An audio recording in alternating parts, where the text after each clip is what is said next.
Hello, welcome back to the next session for the National Education Cycle for VPs and actually I forgot last time, sorry, coordinators too.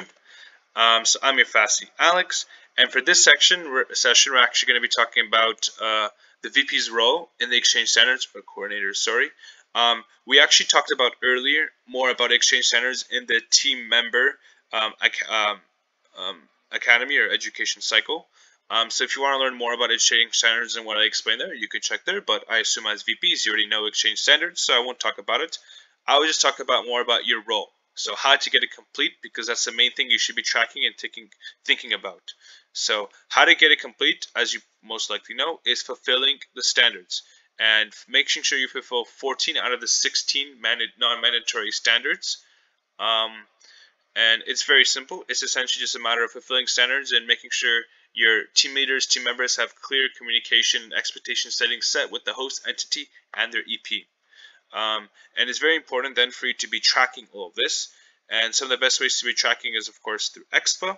So if you just go through entity standards, or if you go the best through entity to entity standards, and you can find the percentage of standards delivered. So if you put your home LC and you put the host LC, you can actually see if the standards have been delivered. If it shows 100%, that means the standard was delivered. If it doesn't show, that means you failed the standard.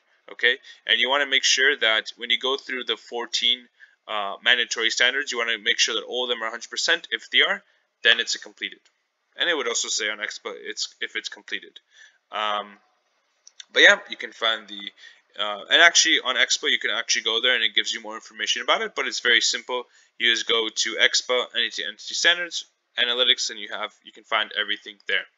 But yeah, you can also click here to the exchange standards checklist. It's essentially a checklist to kind of ensure that you are